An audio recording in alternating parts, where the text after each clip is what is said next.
everyone, welcome back to my YouTube channel. Welcome to Creative Legal Knowledge. Subject हमारा है human rights, topic हमारा है the notion of rights, lecture number 2 है हमारा. Please do subscribe my channel. Next आज हम जो topic discuss करेंगे द नोशन ऑफ राइट्स, कौमियत के हकूक, लोगों के हकूक की बात कैसे बात करती है इसके ऊपर. फर्स्ट ऑफ ऑल हम introduction of notion of rights के बारे में डिस्कस करेंगे. The notion of right is central to legal, moral, political discourse encompasses a wide range of entitlements, liberties and protection accorded to individual and group within society.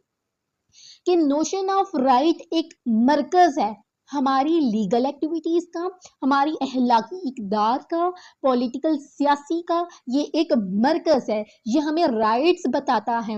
ये हमें ये बताता है कि हमारे क्या सिविल राइट्स हैं, क्या पॉलिटिकल राइट्स हैं और क्या मॉरल और एथिकल राइट्स हैं. Encompasses a wide range of entitlement. इसमें बहुत ज़्यादा वसी पैमाने पर राइट्स को डिफाइन किया गया है, जिसमें लिबर्टीज एंड प्रोटेक्शन इंडिविजुअल की हो, ग्रुप्स की हो, सोसाइटी की हो, ओवरऑल नेशंस की हो. इसमें लिबर्टीज और प्रोटेक्शन को डिफाइन किया गया है. Rights are innate to human dignity and autonomy, serving as a fundamental principle that define the relationship between individual, community and governing institutions. कि राइट्स इनहेरिट है, ह्यूमन का वकार है उसका हक लेना, उसका राइट, अपना राइट यूज करना एक ह्यूमन डिग्निटी है, उसका वकार है. Serving as a fundamental principle. ये कैसे सर्व कर रहे हैं? हाँ, ये जितने भी राइट्स हैं ये एज अ फंडामेंटल के तौर पर हमारे पास आते हैं, बुनियादी हकूक हैं हमारे. दे डिफाइन करते हैं रिलेशनशिप, आपस में इनका ताल्लुक कैसा होता है. ये इंडिविजुअल के साथ कम्युनिटी का ताल्लुक, कम्युनिटी के साथ गवर्नमेंट का ताल्लुक, ये आपस में को रिलेटेड होते हैं एक दूसरे के साथ. अगर कोई भी इंडिविजुअल, कोई भी कम्युनिटी में राइट्स की वायलेशन होती है तो गवर्नमेंट क्या करेगी, उसके खिलाफ एक्शन लेगी, क्योंकि ये आपस में इनका ताल्लुक है. गवर्नमेंट का काम है कि हमें उस राइट की जो वायलेशन उसकी रेमेडीज प्रोवाइड करें. तो आपस में इनका एक बहुत ज्यादा गहरा ताल्लुक होता है इंस्टीट्यूशन का. The concept reflect justice, freedom and equality. ये राइट्स, ये तसव्वुर, ये हकूक का तसव्वुर ही हमें क्या रिफ्लेक्ट कर रहे हैं? Justice, freedom, equality. What is right? First lecture में भी हमने डिफाइन किया था, राइट ऐसा क्लेम है जो एक फर्द कर सकता है, जो कम्युनिटी कर सकती है अगर उसका कोई भी वायलेशन होती है राइट की, चाहे वो सिविल हो, पॉलिटिकल हो. That is the development of her and self that are recognised by society. ये डेवलपमेंट करता है हमारे अंदर और हमारी सोसाइटी के अंदर. जो पहचान होती है वो हमारी राइट से होती है कि हमें कितने राइट्स प्रोवाइड किए जा रहे हैं. इसका क्रॉस रेफरेंस आर्टिकल 4, 8 और 28 of the constitution of Pakistan deal करती है. The right of the person के हो, इंडिविजुअल के हो, कम्युनिटी के हो, सोसाइटी के हो. नेक्स्ट हमारे पास है मीनिंग. मीनिंग क्या है ह्यूमन राइट्स का? Right created and recognised by law. ऐसे राइट जो पैदा किए जाए, क्रिएटेड करना था ना, बनाना, बनाए जाए, रिकॉग्नाइज किए, पहचाने जाए, लॉ के जरिए पहचाने जाए. कि अगर कोई भी राइट की वायलेशन होती है तो लॉ उस चीज को प्रोटेक्ट करे. आगे है इंटरप्रिटेशन. इसकी कैसे तशरीह की गई है? अकॉर्डिंग टू हॉलैंड के मुताबिक immediate object of law the creation and protection of legal rights. Law एक ऐसी चीज है जिसमें हमें ये बताती है कि हमारी प्रोटेक्शन के फंडामेंटल राइट्स कौन से हैं, कि ये बनाती कैसे हैं, कवानीन को प्रोटेक्ट कैसे करते हैं. ये हमारे लीगल राइट्स हैं. ये हमें कौन बताता है? ये लॉ बताता है. डेफिनेशन अकॉर्डिंग टू सॉलमेंट है, right is an interest recognised and protected by law. Right एक इंटरेस्ट है, आपका इंटरेस्ट है, आप पहचाने जाएं, आपको प्रोटेक्शन दी जाए. किसकी तरफ से? लॉ की तरफ से. लॉ कौन बनाएगा? लेजिस्लेशन बनाएगी. तो हमारे पास एक राइट होगा कि हम उसको यूज कर सकें. एज एन इंटरेस्ट रिस्पेक्ट और विच आर ड्यूटी. और ये एक इंटरेस्ट होता है और ये ड्यूटी किसकी होती है? गवर्नमेंट की ड्यूटी होती है कि उस राइट को इन्फोर्स करवाए.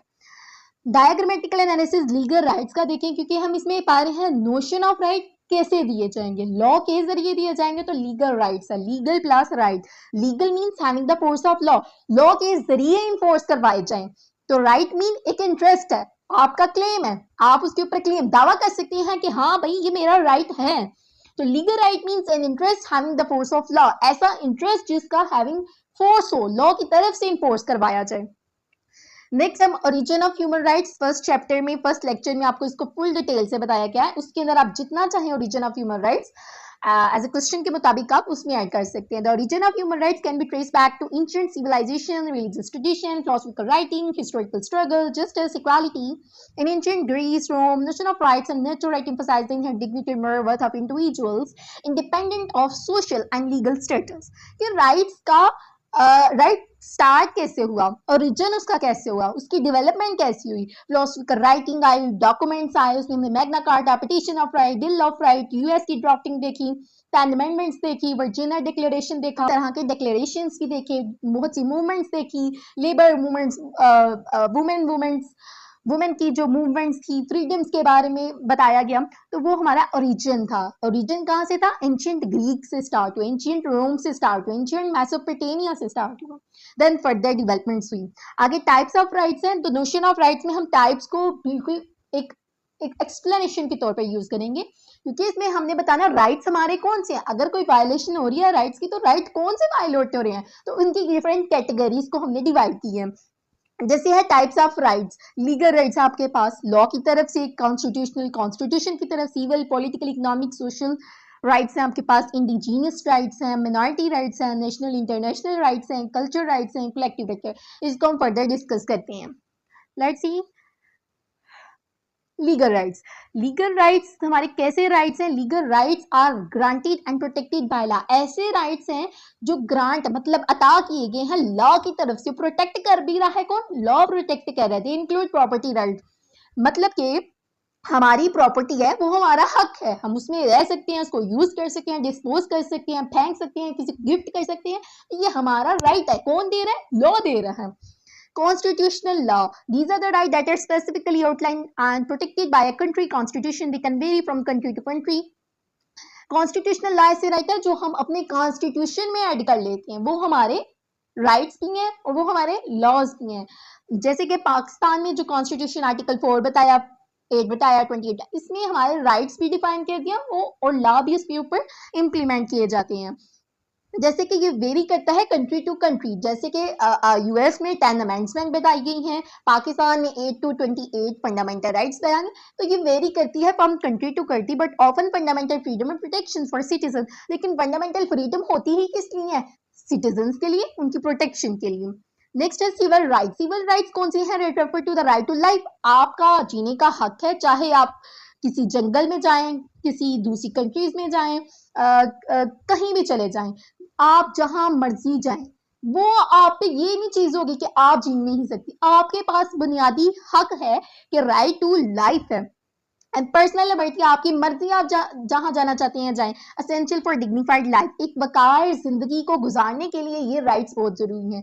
पॉलिटिकल राइट्स हैं that refer to participation of person in government. कि हर एक शख्स का हक है कि वो पार्टिसिपेट करे गवर्नमेंट में, इलेक्शन कंटेस्ट करे. फिर आपके पास राइट है कि आप कैंपेन चलाएं. जिस मर्जी पॉलिटिकल पार्टी में आपके पास राइट है कि आप पार्टिसिपेट करें. तो ये आपके पास पॉलिटिकल राइट्स है, कोई भी इसको छीन नहीं सकता. राइट टू वोट है, वुमेन के पास है, चिल्ड्रन के पास है, 18 अंडर द 18 एज के पास नहीं है, अबव 18 एज के पास आपके पास, सबके पास राइट टू वोट है. इकोनॉमिक्स राइट्स हैं. These right focus on individual economic wellbeing. ये include the right to work and fair wages. Economic rights कैसे राइट्स हैं कि आपके पास माशी लिहाज से भी सेम राइट होने चाहिए. जेंडर इक्वलिटी ना करें. अगर आप दो जगह पर जाके एक सेम काम करें, एक वुमेन है एक मैन है, सेम काम, तो इक्वल पे देनी चाहिए, अनइक्वल पे नहीं देनी चाहिए. तो आपके पास इकोनॉमिक राइट्स हैं, सोशल राइट्स हैं. आप जैसे चाहे अपनी लाइफ को कैरी कर सकते हैं. मतलब social rights are these right that individuals have access to basic needs and services. The right to education, health, housing, social security. आपके पास एजुकेशन, आप एजुकेशन हासिल करना चाहिए, आप एजुकेशन हासिल करना, एजुकेशन ले सकते हैं. हेल्थ केयर है, हर चीज आपके पास, आप अपनी जिंदगी अपने मुताबिक गुजार सकते हैं. आपका सोशल राइट है. कल्चर राइट्स है आपके पास. कल्चर राइट ऐसे राइट्स हैं that individual culture identity and heritage include enjoy language. Culture right है, आपके पास कल्चर आता है, आप अपने कल्चर, क्योंकि ये वेरी करता है फ्रॉम कंट्री टू कंट्री. तो कल्चर राइट्स में आपके पास कल्चरल राइट्स होंगे, आपका ट्रेडिशन, आपके कस्टम्स होंगे, आप उनके मुताबिक जिंदगी गुजारना चाहते हैं, जैसे चाहते हैं, वो आपकी चॉइस होगी. आप कोई लैंग्वेज भी है तो वो भी आपकी चॉइस है. आप इंग्लिश बोले, उर्दू बोले, आपकी चॉइस है. तो इस चीज के ऊपर कल्चर राइट्स को डिफाइन किया गया. कलेक्टिव राइट्स मतलब Individuals are also the member of such units, groups, or communities, and state therefore international law that not only recognize inalienable rights of individual but also recognize certain collective rights. इसमें ये कहा गया है कि कोई individual हो या community हो या यूनिट्स हो या ग्रुप हो, कोई भी हो या स्टेट ही क्यों ना हो, तो सबके पास राइट है। अगर कोई वायलेशन होती है आप इंटरनेशनल लेवल पे जाके उस चीज को उठा सकते हैं कि यार ये हमारी वायलेशन, हमारी इस राइट की वायलेशन हुई है। इतनी इंटरनेशनल बॉडीज बनी हुई हैं इस चीज को देखने के लिए, मॉनिटर करती हैं अगर जहां भी वायलेशन हुई हो राइट्स की। तो न सिर्फ ये इंटरनेशनल लेवल पे इंडिविजुअल राइट्स को रखा गया बल्कि कलेक्टिव राइट्स को भी देखा गया।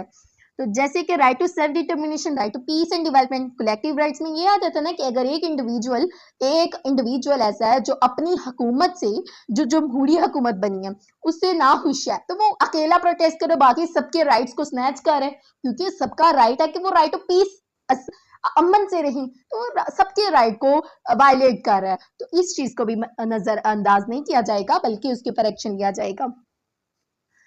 जैसे कि हमारे पास है आगे है मिनॉरिटी राइट्स। मिनॉरिटी राइट्स में हमने क्या देखा, मिनॉरिटी राइट्स हम आगे पढ़ेंगे। इंडिजीनियस राइट्स हैं। Indigenous rights are those rights that protect the right and interest of indigenous peoples who are the original में, जो भी अपने पार्टिकुलर इलाके का इंडिजीनियस होगा, जहां वो रहता होगा, उसके भी अपने पास इख्तियारात होंगे, अपनी लाइफ को उन्हीं असूलों के साथ चला सकता है और जिंदगी बसर कर सकता है। Minority rights are their right that protect individual who belong to minority group. These right ensure that minority group are not discriminated against equal opportunity। minority के पास भी वैसे ही राइट हैं जैसे मेजोरिटी के पास हैं, सेम राइट उनको भी उसी तरह दें, उनकी भी इक्वल अपॉर्चुनिटी दी जाएगी, इक्वल प्रोटेक्शन दी जाएगी, वो भी अपने कल्चर के मुताबिक रह सकेंगे। नेक्स्ट है इन्फोर्समेंट ऑफ लीगल राइट्स, कि लॉ को कैसे इन्फोर्स करवाया जाए। जैसे कोई डैमेज होता है, आपकी पर्सनल इंजरी हो जाती है, प्रॉपर्टी के ऊपर कोई डैमेज कोई आके कर देता है, तो वो उस डैमेज को फुलफिल किया जाए। सूट्स फॉर इंजंक्शन, केस करके उसके ऊपर स्पेसिफिक कोई परफॉर्मेंस, कोई ऐसा कोई भी केस करके हम उसके ऊपर उस चीज को लीगल राइट को इन्फोर्स करवा सकते हैं।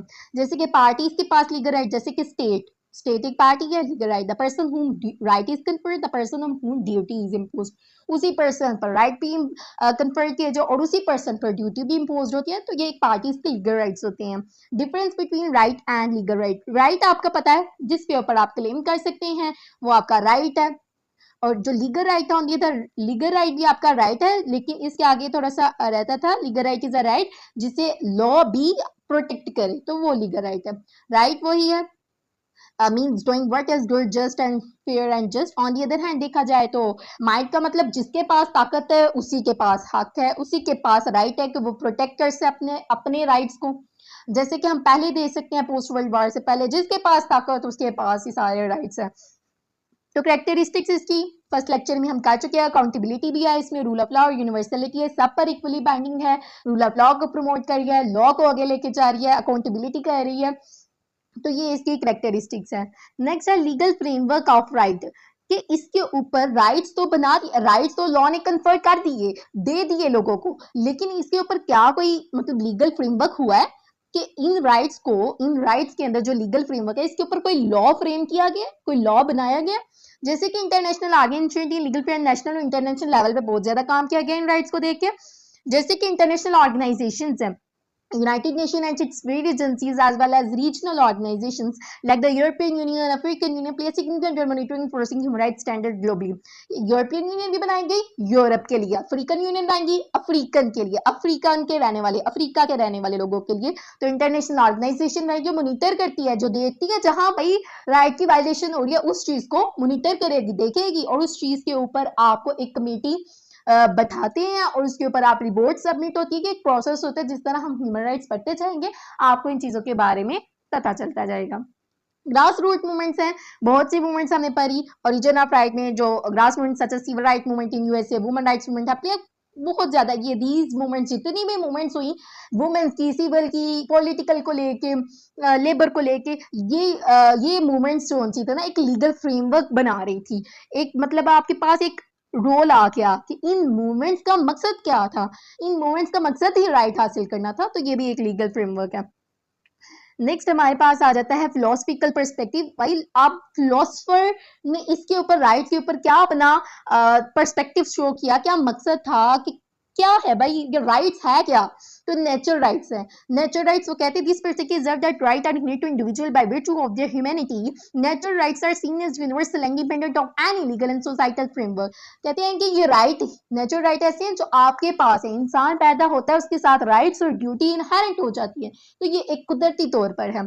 दूसरे पर्सपेक्टिव से एक और फिलोसोफर कहते हैं individual voluntary enter in the social contract, कि इंडिविजुअल वॉलंटरी मतलब रजाकाराना तौर पर अपनी मर्जी से एंटर होता है सोशल कॉन्ट्रैक्ट। अब सोशल कॉन्ट्रैक्ट मतलब आप जब बर्थ होती है किसी भी बच्चे की तो वो वॉलंटरी एक गवर्नमेंट के साथ उसका रिलेशन हो जाता है। गवर्नमेंट की अब गवर्नमेंट की जिम्मेदारी है कि उसके राइट को फुलफिल करे। अब अगर उस बच्चे की कोई भी वायोलेशन हो रही है, उसके कोई भी राइट्स की वायोलेशन, चाहे वो किस सोशल हो, इकोनॉमिकल हो, तो गवर्नमेंट की रिस्पॉन्सिबिलिटी है कि उस चीज को फुलफिल करे। अब इसके ऊपर क्रिटिक्स तनकीद की गई बहुत सी। अब राइट्स तो हैं, अब राइट्स के ऊपर कैसी तनकीद की वो देखते हैं। Tool of power, some argue that right can be used as a tool of power to maintain existing social structure and perpetuate inequality.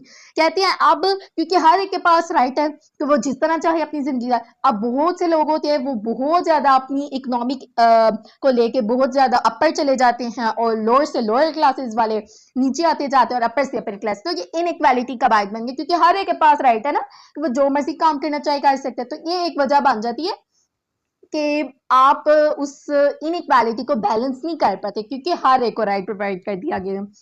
Limited scope, इसका लिमिटेड स्कोप किस तरह क्रिटिकल के often prioritise civil and political, क्योंकि कह देते हैं भाई civil और पॉलिटिकल राइट्स को बार बार उजागर किया जाता है, बार बार उसके ऊपर फोकस किया जाता है, लेकिन गवर्नमेंट भी है तो वो इकोनॉमिक सोशल और कल्चर राइट को निगलेक्ट कर देती है और सिविल और पॉलिटिकल राइट्स को प्रायोरिटाइज कर देती है।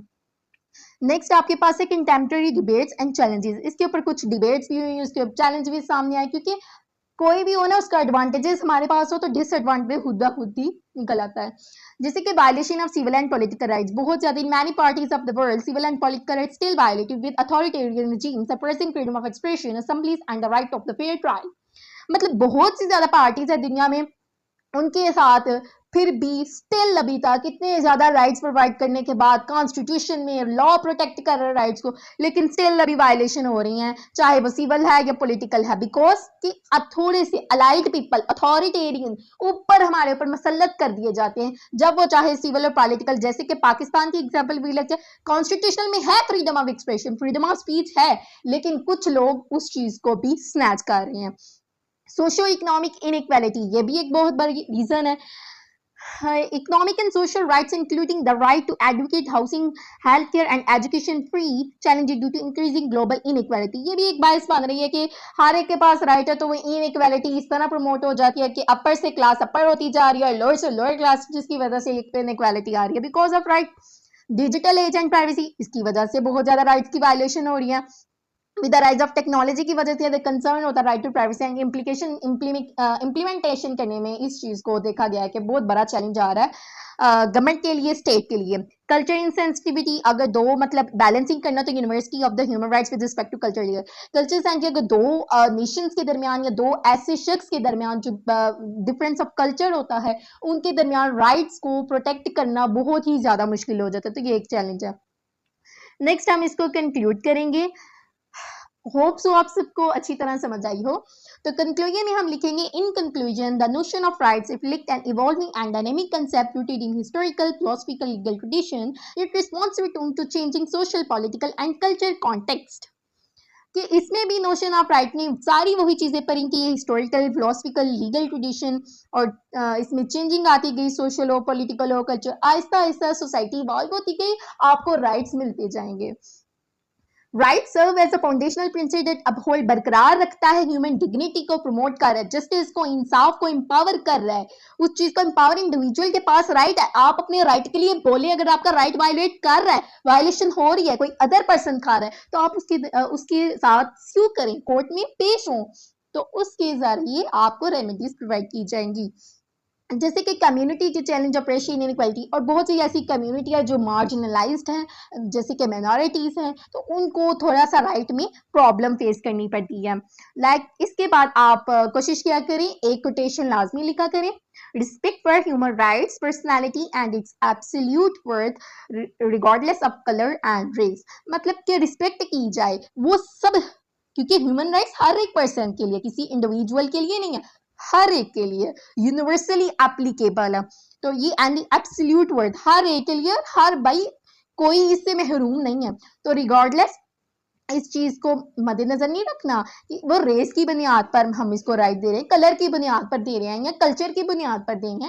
तो इस चीज से बालातर होकर आपने सोचना है कि ह्यूमन राइट्स हर इंसान का राइट है और हर इंसान के पास ये राइट है कि वो अपने राइट को यूज करे, चाहे वो किसी तरह का राइट हो, सोशल हो, सिविल हो, पॉलिटिकल हो। माइनॉरिटी राइट्स को भी आप राइट प्रोवाइड करें, एक सोसाइटी को बेहतर तरीके से आप चला सकती हैं। तो बेसिकली हमारा the notion of the right complete हो गया। लेक्चर नंबर 2 आपका कंप्लीट हो चुका है।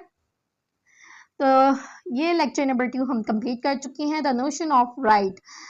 नोशन ऑफ राइट हमारा कंप्लीट हो चुका है। तो नेक्स्ट लेक्चर इंशाल्लाह आई विल अपलोड। तो डू सब्सक्राइब माय चैनल।